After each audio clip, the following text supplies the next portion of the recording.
Hi, it's Ronald, the Rules Lawyer. I love Secrets of Magic, which Paizo released for Pathfinder 2nd Edition in 2021. It had a lot of awesome spells and introduced some optional magical subsystems, and introduced the Magus and Summoner classes. Now they are releasing Impossible Magic.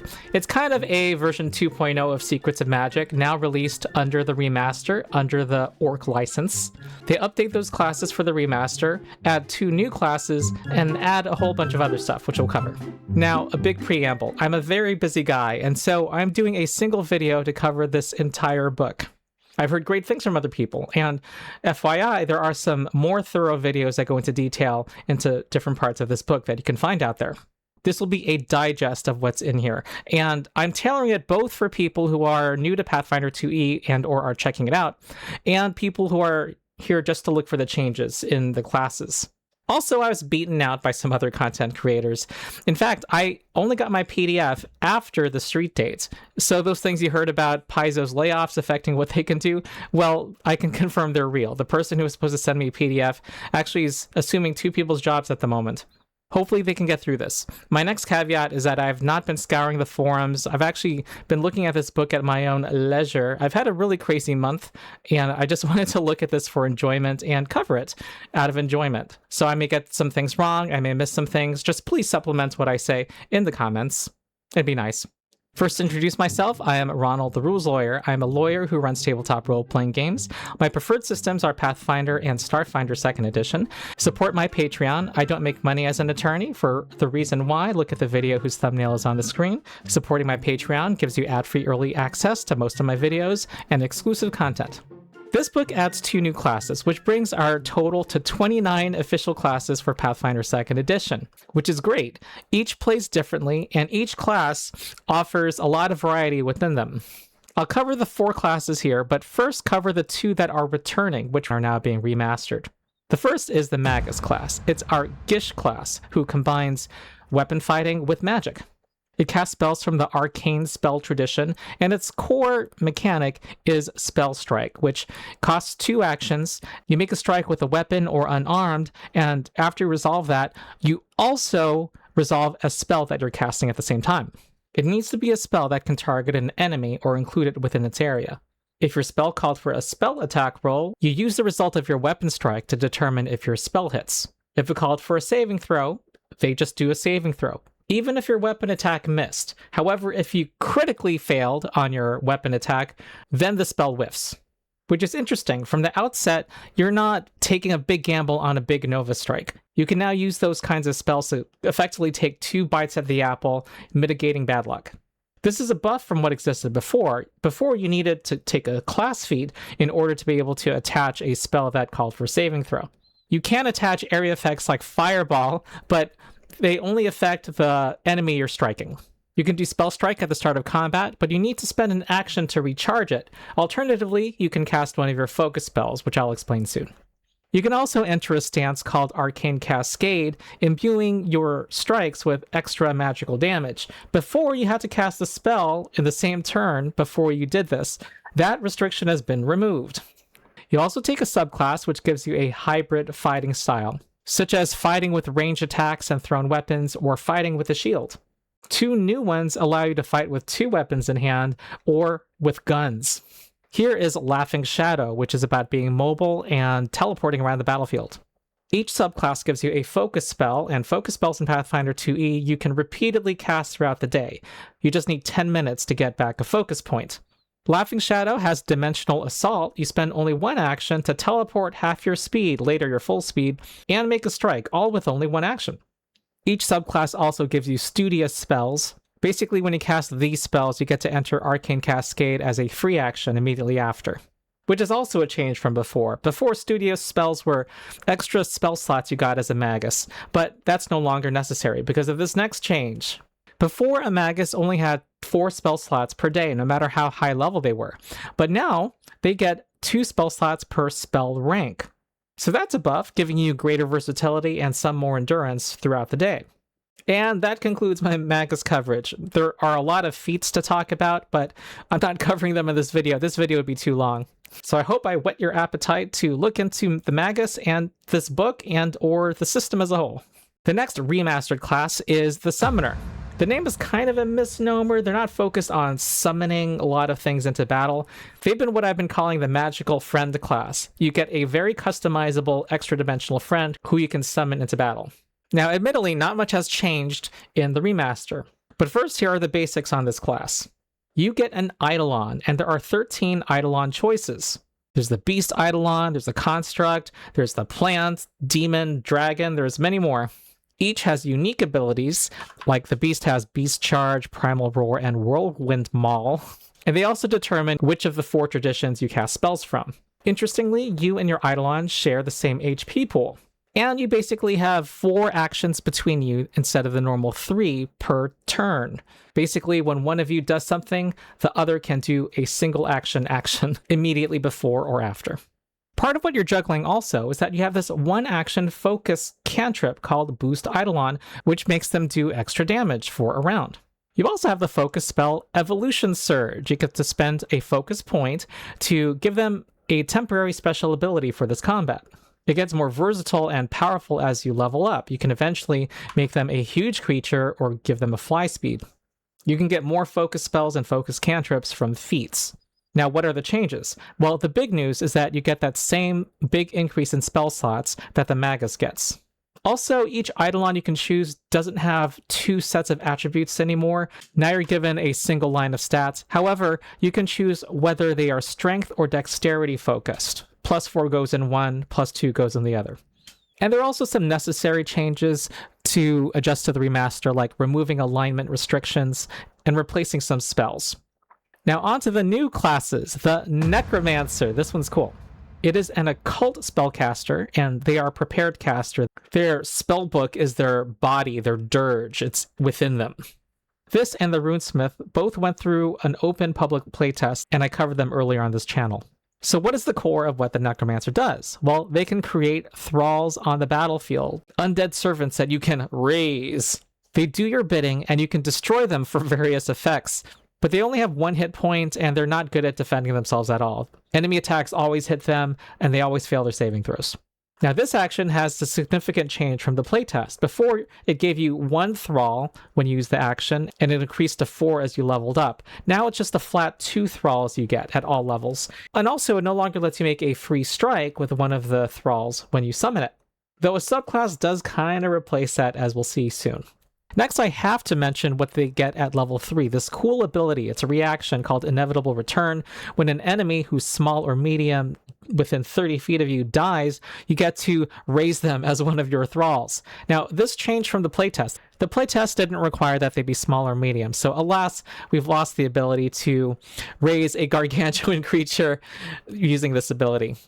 You also get to choose 2 subclasses as a Necromancer.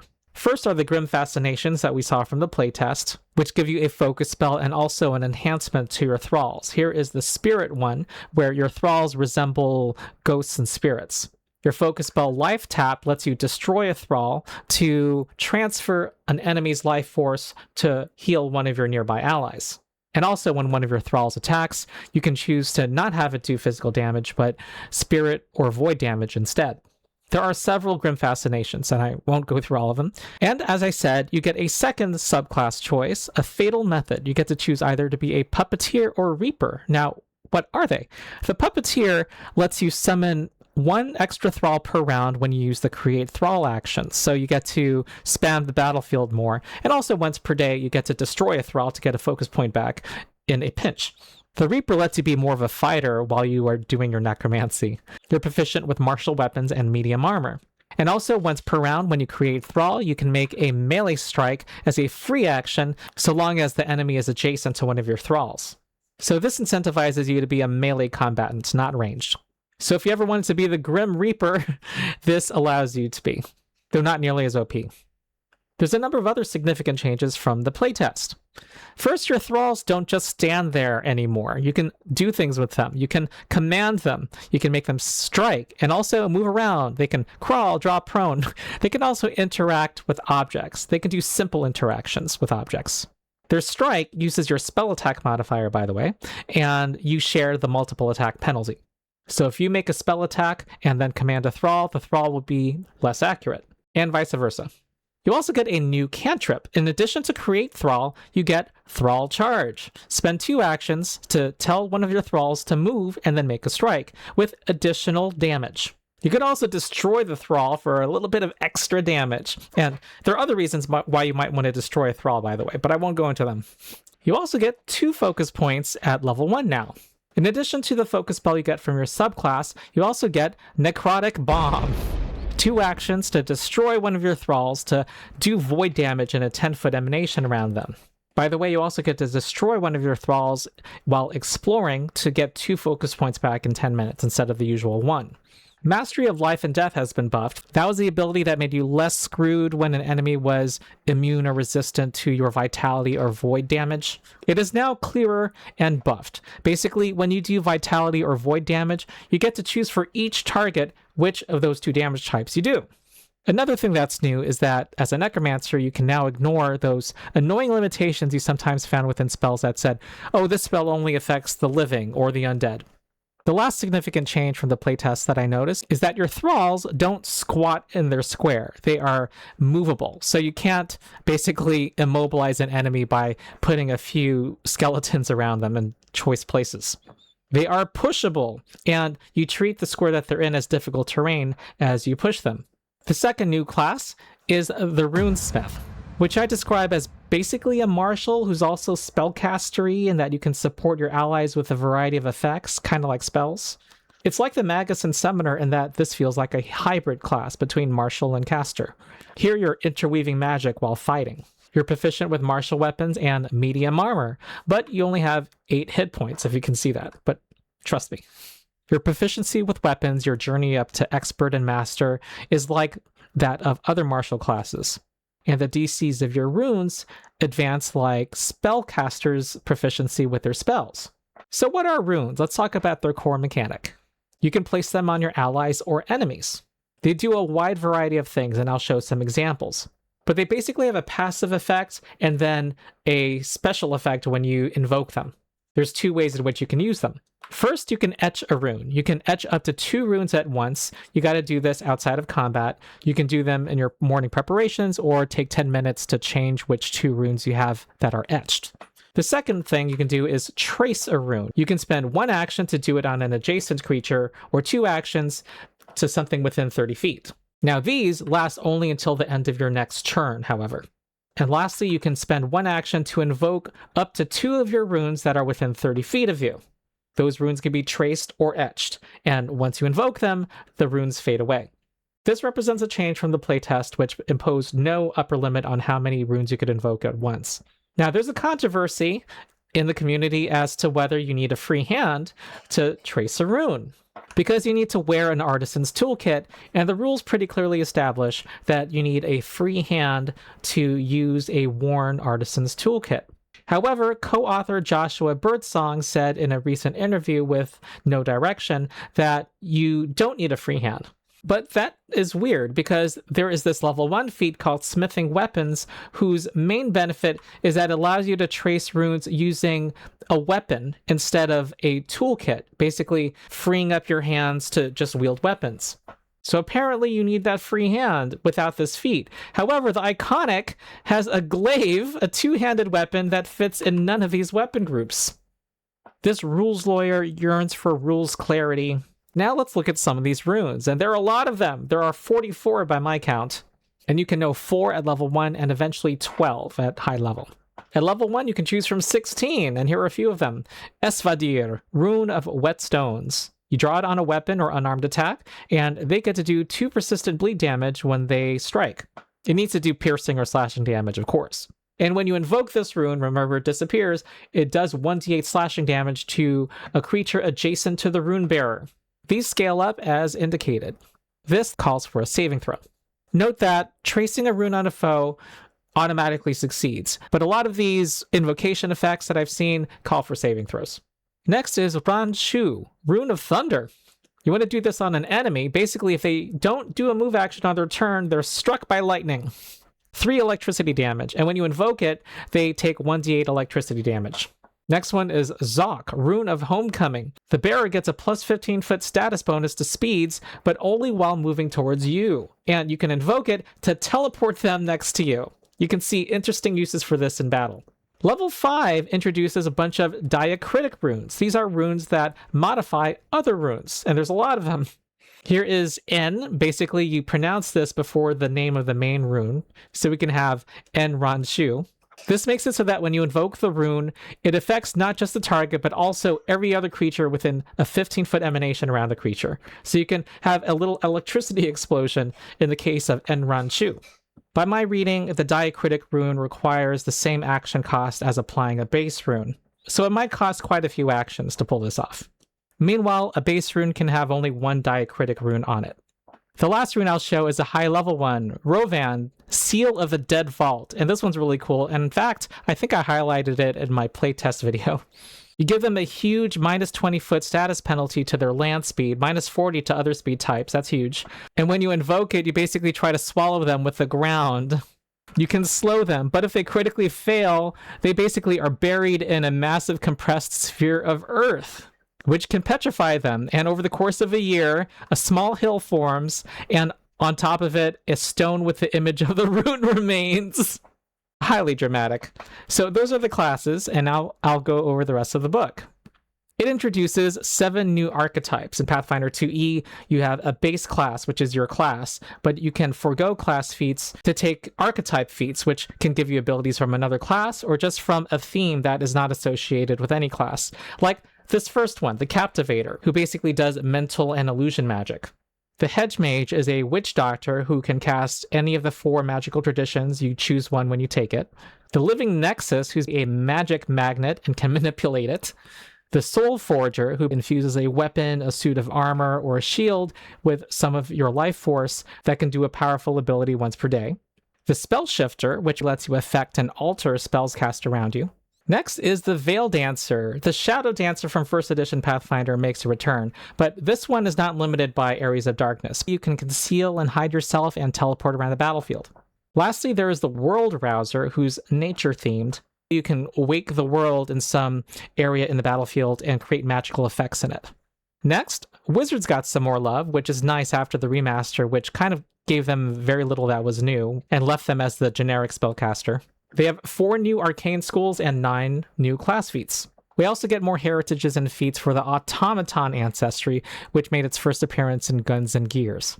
And next, this being a magic book, we of course get tons of spells. In fact, 88 pages of spells. There's a whole lot of spells here. In fact, I counted 244 spells in this 52-page section alone.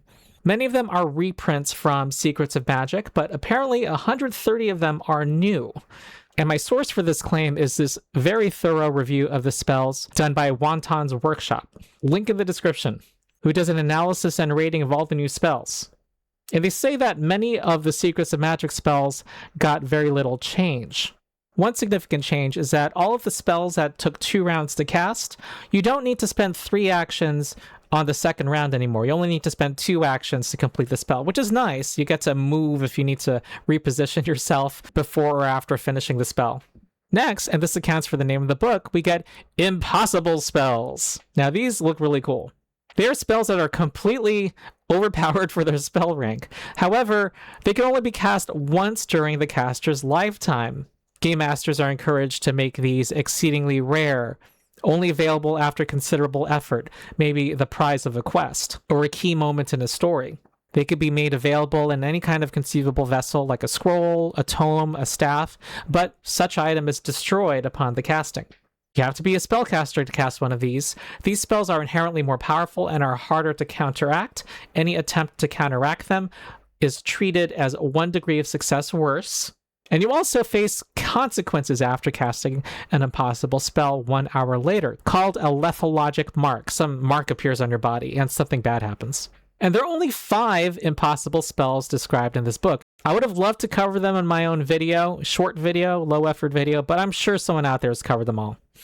There's one spell that means that everybody in a 100-mile radius is slowed down or freezes, and everyone after 24 hours forgets what happened during those 24 hours, including your party members.